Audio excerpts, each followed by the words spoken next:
করতাম, কিন্তু আপনার কাছ থেকে একটু কম রাখবানে। কত বড় বাটপার! তবে যাতে আপনার লস না হয় আর কেউ যেন বলতে না পারে এই গরুটা কিনে আপনি ঠকেছেন, তাই একবারে আপনি 1,50,000 টাকা দিয়েন। এই গরুটা যদি আমি বিক্রি করি, হাট খরচ বাদ দিয়ে মাত্র 2,000 টাকা থাকবে না। ভাই, দামটা একটু বেশি হয়ে গেল না? ভাই, কুরবানি কি টাকা দেখে হয় নাকি? কুরবানি হয় মনের বিশালতা দেখে। কুরবানির গরু নিয়ে এত বেশি দামাদামি করতে হয় না। তা ঠিক বলেছেন। নেন, এখানে পুরোপুরি 1.5 লাখ টাকা আছে, টাকাটা আপনি গুনে নেন।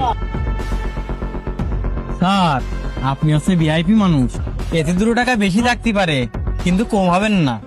আচ্ছা ঠিক আছে ভাই, তাহলে এবার গরুটা গাড়িতে উঠানোর ব্যবস্থা করেন। আচ্ছা, এই স্বাধীন, গরুটা তাড়াতাড়ি গাড়িতে উঠানোর ব্যবস্থা কর।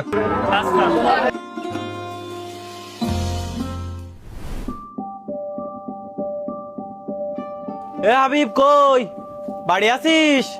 এই তো ভাই, কোন এদিকে আয়, শুনে যা। ভাই, আমার গরুটা কি বেচেছেন?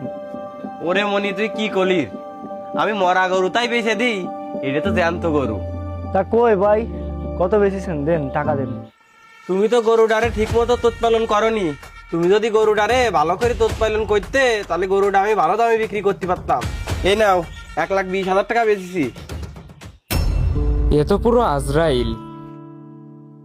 ভাই, মেলা কমে বেচা হয়ে গেল না? ওই টাকা পাইছো তাই তোমার কপাল ভালো। ওই গরু চলে নাকি? ওই গরুটা বেচতে যায় আমার জীবনটা যাই যাই অবস্থা। তাও ভাই, আর একটু দাম হলে ভালো হতো। তা নয় বুঝলাম, এখন টাকা বেশি দিতে হলি তাই তো আমার গাড়িতে দিতে হবে না। না ভাই, গাড়িতে দেবেন কেন? আপনি থাকেন, আমার অফিসের কাজ রয়েছে, আমি গেলাম। এ ভাই দাঁড়াও, কি ভাই? তোমারে যে গরুটা বেচে দিলাম, আমাকে কিছু খরচাপাতি দিবা না? সকাল ধরে যে তোমার গরুর পিছনে আমরা খাটলাম, এটা কি ফাও? গরুটা আমার এমনিতে বেশি